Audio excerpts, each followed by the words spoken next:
اللہ فرماتا ہے 5 چیزیں ایسی ہیں جنہیں میرے سوا کوئی نہیں جانتا۔ ان اللہ عندہ علم الساعہ، علم میرے پاس، قیامت کا علم میرے پاس کب آئے؟ سب سے بڑی کون ہے مخلوق میں؟ محمد مصطفیٰ صلی اللہ علیہ وسلم۔ آپ سے جبریل نے پوچھا تھا قیامت کب آئے گی؟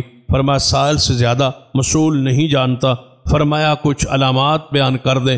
رسول نے علامات تو بیان کی ہے، قیامت کب آئے گی اس کا علم کس کے پاس ہے؟ اللہ۔ آج تک کوئی ایسا نہیں ہے جس نے کوئی اندازہ لگایا۔ دنیا میں آج تک کوئی ایسا آلہ اور کوئی ایسی شخصیت نہیں آئی جو اس کا دعویٰ کر سکے کہ فلاں سال۔ کتنے لوگ ہیں جو دعویٰ کرتے رہے قیامت آ جائے گی، اگلے جمعے آ جائے گی، فلاں ہفتے آ جائے گی، فلاں مہینے آ جائے گی، اس سال آ جائے گی، ساری باتیں جھوٹی۔ عندہ علم الساعہ وینزل الغیث، وہی جانتا ہے، اسی کے پاس ہے علم کہ بارش کہاں اور کب اور کتنی نازل ہو، یہ اللہ کے علم، اس کے سوا کوئی نہیں جانتا۔ بہت سارے لوگ اب اس آیات پر مختلف قسم کے اپنے علم کے مطابق اعتراض کر، دیکھو محکمہ موسمیات والے ہیں وہ بتلا دیتے ہیں فلاں علاقے میں بارش آئے گی، فلاں علاقے میں بارش آئے گی، تو پھر یہ قرآن پاک کا تو انکار ہوا؟ انکار نہیں ہوا، جو قرآن نے دعویٰ کیا ہے وہ آج بھی قائم ہے اور قیامت تک قائم ہے۔ برہا مرتبہ ایسا ہوا موسمیات والوں نے اپنے آلات کے ذریعے ہواؤں کے دباؤ اور اس کے رخ کے مناسبت سے پیشین گوئی کی کہ بارش ہوگی، لیکن وقت آیا اسی محکمہ والوں نے پھر کہا کہ نہیں، وہ سلسلہ رخ گیا، ہواؤں کا رخ جو ہے وہ مڑ گیا،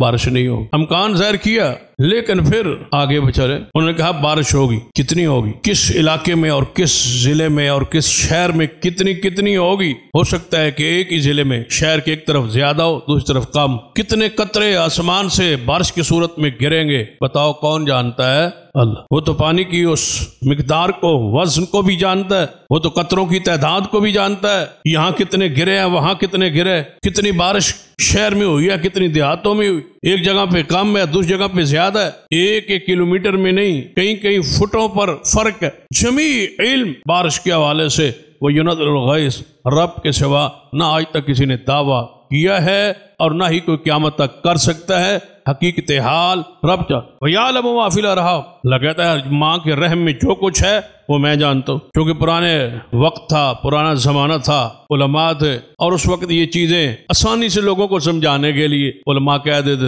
وَيَعْلَمُ مَا فِي الْأَرْحَامِ، ماں کے رحم میں ہے وہ جو کچھ وہ جانتا ہے، بیٹا ہے یا بیٹی وہ جانتا۔ یہ علماء تشریح میں توضیح میں بندوں کو سمجھانے کے لیے جملہ کہا ہے۔ جو زمانہ ترقی کرتا، سائنس ترقی کرتی، الٹرا ساؤنڈ وغیرہ آئے، ڈاکٹروں نے بتایا یہ ماں کے پیٹ میں بچہ ہے یا بچی ہے، تو پھر وہ اعتراض شروع ہو، دیکھو مولویوں سے یہ سنا تھا، مولوی نے یہ کہا تھا، بھائی مولوی نے آپ کو سمجھانے کے لیے کہا تھا، وقت گزرتا جائے، آلات اور سائنسی ایجادات بڑھتی جائیں، کئی حقائق کھلتے جائیں، ساتھ ساتھ قرآن کا وہ عقیدہ اور قائم کردہ اصول اور ضابطہ وہ قائم رہے۔ یعلم ما فی الارحام، ماں کے رحم میں جو کچھ ہے وہ جانتا، آج تک قائم۔ یہ قرآن میں تو نہیں لکھا ہوا کہ بیٹا ہے یا بیٹی ہے وہ جانتا ہے، یہ تو نہیں لکھا قرآن میں تو یہ لکھا ہے کہ جس کو چاہے بیٹیاں دے، جس کو چاہے بیٹا لے آؤ، چیلنج ہے قرآن کا، جس کو وہ چاہے بیٹا دے، جس کو وہ چاہے بیٹی دے۔ آپ اس چیلنج کو توڑے کہ جس کے ہاں بیٹی ہیں تو بیٹا دینے پر آپ لے آئیں، جس کے پاس بیٹے ہی بیٹے ہیں اس کو بیٹی دے کے دکھائیں۔ وَيَعْلَمُ مَا فِي الْأَرْحَامِ، وہ جانتا ہے ماں کے رحم میں کیا ہے۔ زیادہ یہی ہوتا ہے نا، شروع میں مشینیں، آلات، الٹرا ساؤنڈ، یہ پتہ لگتا ہے پیٹ میں بچہ ہے، بس جو مدت گزرتی ہے بچے کا وجود ماں کے پورے پیٹ میں، جب پورا بچہ بن جاتا ہے پھر الٹرا ساؤنڈ مشینوں کے ذریعے، کیمروں کے ذریعے وہ تصویر دیکھ کے بتاتے ہیں کہ اب بچہ جو بن گیا، مشینوں آلات کے ذریعے۔ جانتا کون؟ وہ تو نظر آ رہا ہے ڈاکٹر، وہ تو دیکھ رہا ہے آلات کے ذریعے۔ اب میں سامنے کھڑا ہوں، آپ سامنے کھڑے ہیں، اور ایک بندہ بچہ جا رہا ہے، آپ گئے یہ بچہ جا رہا ہے، یہ بچی جا رہا ہے، آپ اس کو دیکھ کے بتائیں تو آپ غیب جانتے۔ وہ تو دیکھ کے بتلا رہا ہے، آلات کے ذریعے، مشینوں کے ذریعے، کیمرے کے ذریعے، وہ تو دیکھ کے بتلا رہا ہے۔ ڈاکٹر تو تب تھا نا عالم الغیب، جب شادی ہوئی تھی اس دن بتا دیتا کہ بچہ ہوگا یا بچی ہوگی۔ وہ تو آلات کے ذریعے بتلا رہا ہے، تو غیب دان کب ہوا؟ وہ تو کیمرے کے ذریعے بتلا رہا ہے، غیب دان کب ہوا؟ اب مجھے بتائے وہ ڈاکٹر، کیا یہ بچہ پیدا ہوگا جو اس نے بتا دیا ہے الٹرا ساؤنڈ کے ذریعے کہ اس پیٹ میں بچہ ہے، اب یہ پیدا ہوگا یا نہیں؟ ماں زندہ رہے گی یا مر جائے گی؟ بچہ کالا ہوگا، گھورا ہوگا، خوش قسمت ہوگا، بد قسمت ہوگا، ادھورا ہوگا، پورا ہوگا، امیر بنے گا، غریب بنے، یہ پیدا ہونے کے بعد کتنا جیے گا، مرے گا، جیے گا۔ وما، قرآن کیا کہتا ہے؟ قرآن کا وہ دعویٰ موجود ہے، وَيَعْلَمُ مَا فِي الْأَرْحَامِ، یہ سب کچھ پھر کون جانتا ہے؟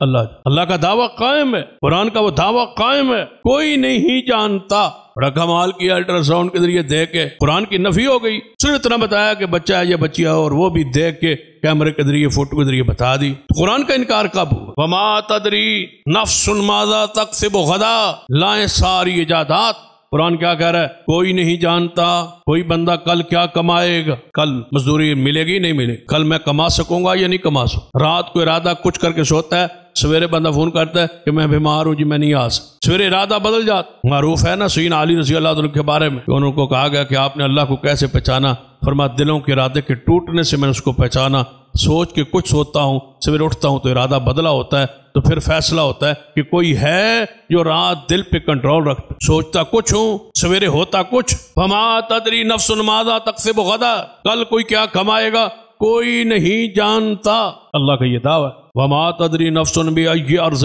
تموت، کوئی نہیں جانتا اس کے سوا کہ کس زمین پہ اسے موت آئے، کوئی نہیں جانتا۔ انبیاء سے لے کر ساری مخلوق کے لیے کھلی دعوت ہے۔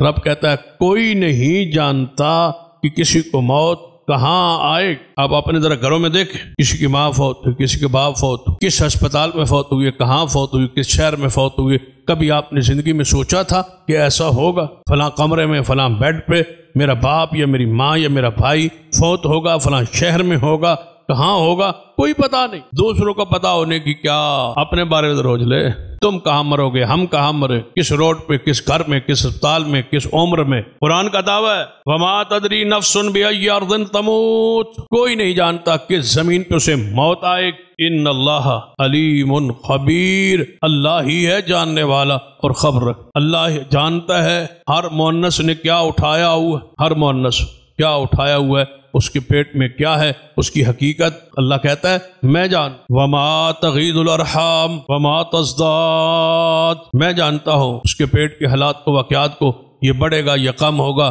یہ پیدا ہوگا یا نہیں ہوگا، اس کی حقیقت کو میں جانتا ہوں۔ ہر مؤنث، ہر عورت، ہر مادی کے بارے میں میرے سوا کوئی نہیں جانتا۔ وَكُلُّ شَيْءٍ عِندَهُ بِمِقْدَارٍ، ہر چیز کا معاملات طے شدہ ہے، ہر چیز کے بارے میں میرے علم میں ہے۔ یہ رب اپنے علم کو، اپنی شان کو، اپنی کبریائی کو وہ بیان کر رہا ہے۔ عالم الغیب والشہادہ، غیب کو جاننے والا اور حاضر کو جاننے والا کون ہے؟ اللہ۔ ظاہر کو بھی وہی جانتا ہے، غیب کو بھی وہی جانتا۔ دیکھ لے بندے کے سامنے کتنی چیزیں ظاہر ہوتی، مثلا کوئی بندے کو آئینہ دے دیں، شیشہ دے دیں، بھائی یہ شیشہ ہے، اس میں سے اپنی داڑھی دیکھ اور تیری داڑھی کے کتنے بال ہیں ذرا دیکھ کے بتا دے۔ اللہ کی قسم ساری زندگی تھک جائے گا اپنے سر اور داڑھی کے بالوں کو گننے پر بھی کوئی قادر۔ عالم الغیب والشہاد وہی ہے، عالم الغیب والشہادۃ الکبیر المتعال، وہی ہے اللہ، وہی ہے بڑائی کے لائق، وہی ہے بلند، وہی ہے سحر اور پوشیدہ کو جاننے والا، اس کے سوا اور کوئی نہیں۔ اور وہ کتنا جانتا ہے؟ سواء منکم من اسر القول ومن جہر بہ، اللہ فرماتا ہے میرے لیے برابر ہے، کوئی اونچی بلائے یا آہستہ بلائے میرے لیے برابر ہے۔ کوئی نہیں ہے کہ وہ میں اتنا دور ہوں نعوذ باللہ کہ مجھے بلانا ہے تو اونچی بلاؤ، نہیں۔